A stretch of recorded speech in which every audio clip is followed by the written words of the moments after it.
Le Parti des travailleurs de la République populaire démocratique de Corée se prépare pour son premier congrès depuis 36 ans. Il doit s'ouvrir le 6 mai et devrait présenter les dernières avancées des programmes nucléaires et de missiles de la République populaire démocratique de Corée. En République de Corée, les partisans d'une ligne dure et ceux de la diplomatie sont divisés sur l'attitude à adopter. L'année a été riche pour la RPDC, un 4e essai nucléaire, le lancement d'un satellite à partir d'une fusée capable de servir de missile longue portée.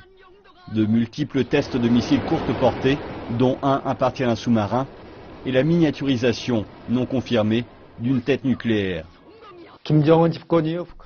Avec l'arrivée de Kim Jong-un au pouvoir, leurs capacités nucléaires ont fait des progrès rapides et sont passées du développement d'une bombe atomique à celui d'une bombe à hydrogène.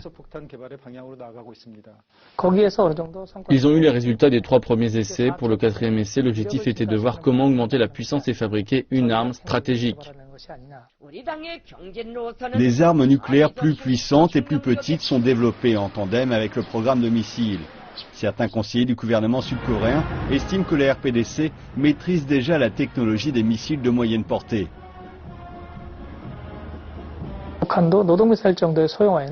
Il n'est pas difficile pour la RPDC de miniaturiser les bombes pour le missile Nodong, mais les missiles balistiques intercontinentaux doivent endurer un plus grand degré de chaleur et ils n'ont pas encore la technologie pour cela.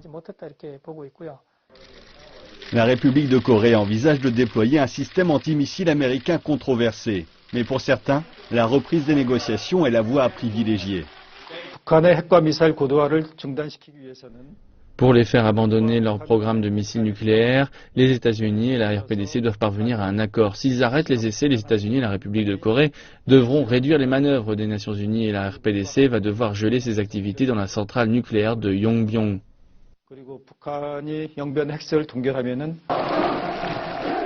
Des sanctions prises par la communauté internationale, Chine incluse, visent à ralentir le développement d'une arme nucléaire de longue portée. Mais pour la plupart des experts, sans relance diplomatique, le programme de Pyongyang ne pourra être que ralenti et pas abandonné.